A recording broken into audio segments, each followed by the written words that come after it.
हाय लोगोफोर आं दिनै नोंसिनो BTC Agriculture साख्रिनि सिगां बोसोरनि कुइसन पेपार लानानै फैदों।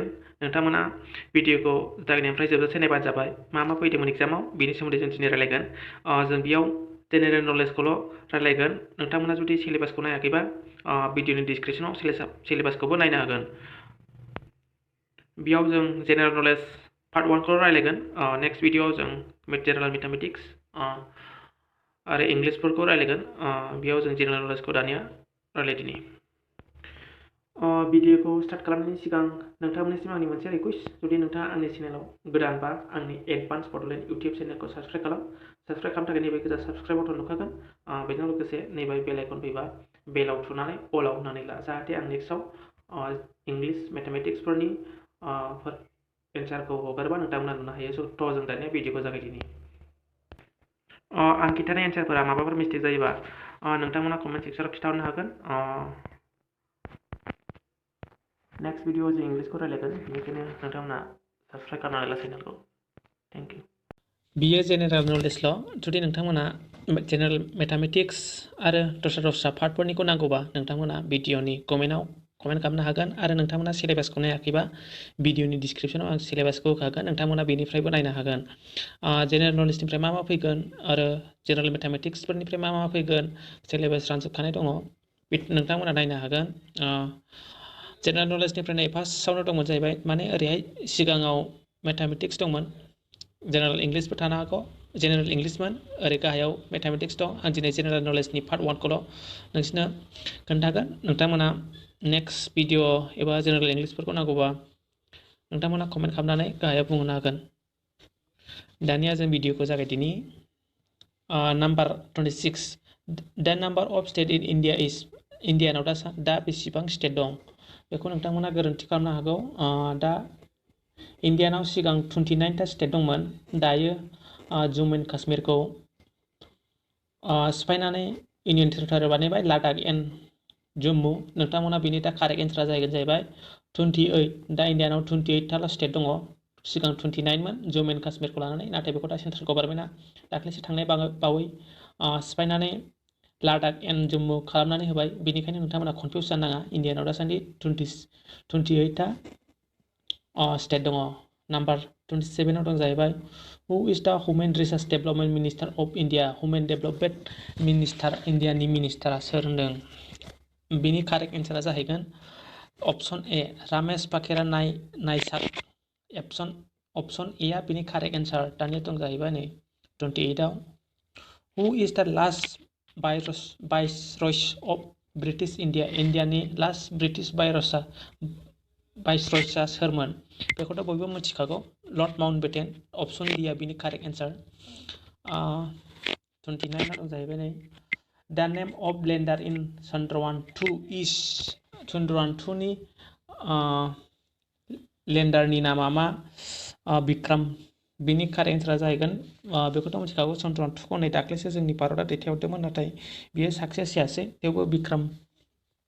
बिनि कारेक्ट एन्सारा जाहैबाय अपसन सि, बिक्रम। चन्द्रयान 2नि लेन्डारनि नामा बिक्रममोन, बिक्रम। बेखौ नोंथांमोना मोजाङै नायनानै ला। आरो नै 30आव दं जाहैबाय, वेस्ट अफ दा फलोइं बेदा इज दा वेलेस्ट। गाहायनि अबे होनाय बेदाया बयनिख्रुइबो पुरानासिन? बिनि कारेक्ट एन्सारा ए, ऋग बेदा। बयनिख्रुइबो पुरानासिन बेदा बियो, बिनि कारेक्ट एन्सारा ए, ऋग बेदा। दानिया नै 31आव दं जाहैबाय, दा मेन्टेल प्रेजेन्ट इन आवार बडि इज। जोंनि मेन्टेल माबायाव प्रेजेन्ट मा दं होनदों नै, बिनि कारेक्ट एन्सारा जाहैगोन अपसन बि, आयरन दं, आयरन। दा डिस्टेन्स अफ मुन फ्रम दा इज फ्रम दा आर्थ इज एप्रक्सिमेटलि। जोंनि सान अखाफोरनिफ्राय जोंनि बुहुमसिम बेसेबां किल'मिटार दं? बेनि कारेक्ट एन्सारा जाहैगोन अपसन ए, 384,000 किल'मिटार दङ। दानिया नै 33 सोंनायाव दं जाहैबाय, ने the correct full form of IRDAI नि फुल फर्मआ मा? नै बेयाव अपसननियाव दं Indian railway development authority of India, Indian renewable development and authority of India, insurance regulatory and development authority of India, insurance regulatory of development agency of India बिनि correct एन्सारा जाहैबाय अप्सन सिया insurance regulatory and development authority of India बिनि correct एन्सारा जाहैबाय 33 34 सोंनायाव जाहैबाय India share longest boundary with Indiana अबेजों गोलावसिन माने बर्डारखौ शेयर खालामो आरोखि ना बाउन्डारिखौ बेनि कारेक्ट एन्सारा जाहैबाय बी इन्डियाना बांलादेशजों बयनिख्रुइबो गोलावसिन बाउन्डारिखौ शेयर खालामो बेनि कारेक्ट एन्सारा बांलादेश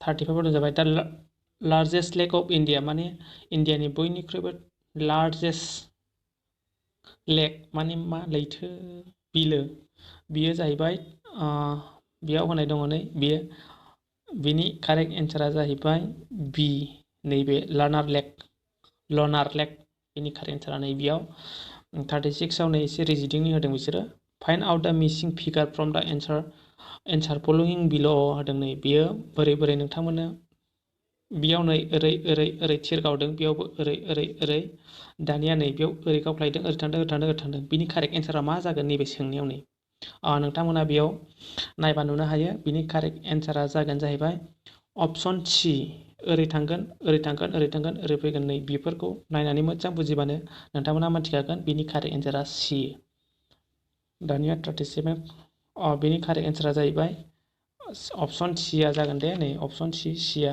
बेयाव होनाय दंखायो नोंथाङा मोजाङै नायबानो बुजिखागोन दानिया 37 आव नै बेबायदिनो रिजनिंनि होननांगौ ना मा होनांगौ जायगा बेखौ बेयावबो नै बिदिनो एखे सोंनाया बेयाव ओरै थिर गावदों बेयाव नै ओरै थादों बेयाव ओरै थादों बेयाव ओरै बिनि कारेक्ट एन्सारा जागोन जाहैबाय बिनि कारेक्ट एन्सारा जाहैबाय बेना ए जागोन ए कारेक्ट एन्सारा बेनि कारेक्ट एन्सारा नैबे अप्सन एनि ए आ जागोन बेयाव नै 38 दं जाहैबाय what do you mean by नाप NABE नापनि फुल फर्म माने नाप NABE होनोबा नोंथांमोना मा मोनथियो बेनि फुल फर्म बेनि फुल फर्मा नै बेयाव अप्सन होनाय दं बेनि फुल फर्म एबा कारेक्ट एन्सारा जाहैगोन बी आ नेट एबसेन्ट भेलु बिनि कारेक्ट एन्सारा बी आरो नै 39 आवबो बेबायदिनो फुल फर्मनि सोंदों बिसोरो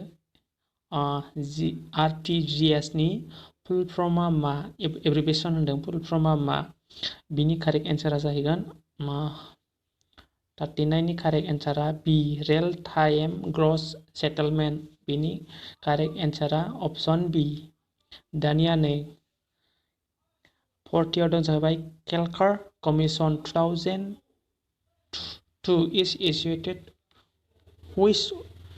with which of the reform of India Indiani 2000 नैबे केलकार कमिसन 2020 आ गाहायनि अबे रिफर्मजों लिंक दंनो बिनि कारेक्ट एन्सारा जाहैबाय option A direct tax reform दानिया नै 41 आव दं जाहैबाय 41 नि सोंनाया जाहैबाय which of the funds line of Kotak Mahindra Bank Kotak Mahindra Bankखौथ' नोंथांमोना मिथिखायो बिनि फान्ड्स लाइन होनदों बिनि कारेक्ट एन्सारा जाहैगोन बेयाव नै अप्सन होनाय दंखायो भिडिअ गोलाव जागोन बेनिखायनो आं नोंसिनो कारेक्ट एन्सारखौल' खोन्थालांनोसै नोंथांमोना बे अप्सनफोरखौ नायनानै लादो बिनि कारेक्ट एन्सारा जाहैगोन 41 नि कारेक्ट एन्सारा जागोन जाबाय अप्सन सि लेट्स मेक मानि सिम्पल बेनो जागोन दानिया नै 42 दं जाबाय व्हाट इज द फुल फर्म अफ CRISIL ना मा होनांगौ जाखौबो CRISLA बिनि फुल फर्मा मा होननानै सोंदों आरोखि ना बेनि फुल फर्मा नोंसिनो फरायथिलायला डाइरेक्ट बेनि एन्सारखौल' खोन्थानोसै 42 नि कारेक्ट एन्सारा जाहैबाय नैबे डिआ जागोन credit rating information service of India 43 आव दं जाहैबाय व्हिच अफ द स्टेट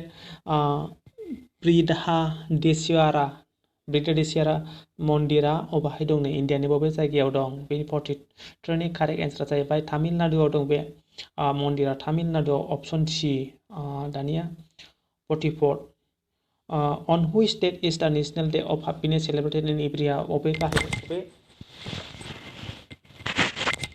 गाहायनि अबेखौ इन्टारनेसनेलाव खुसिनि सान होननानै बोसोरफ्रामबो फालिनाय जायो होननानै बुंदों बिनि कारेक्ट एन्सारा जाहैबाय बी 20 मार्चखौ जोंनि वर्ल्डआवनो माने इन्टारनेसनेलि हेपिनेस सेलेब्रेसन होननानै फालिनाय जायो दानिया नैबे पलिटिकल सेक्सननि नोंथांमोना सिलेबासाव नुखादों जानो हागौ मा मा फैगोन सिलेबासखौ नुवाखैबा भिडिअ डिसक्रिपसनाव होखागोन नोंथांमोना नायनो हागोन the vice president is ex officio chairman of vice प्रेसिडेन्टआ अबेनि एक्स अफिसियस चेयारमेन जायो होननानै बुंदों बेखौथ' जों बयबो मिथिखायो जाय पलिटिकेलनि स्टुडेन्ट बेफोर बांसिन मोजाङै मिथिगोन बेफोरनि सोमोन्दै 45नि कारेक्ट एन्सारा जाहैबाय बि रायजो सभानि जायो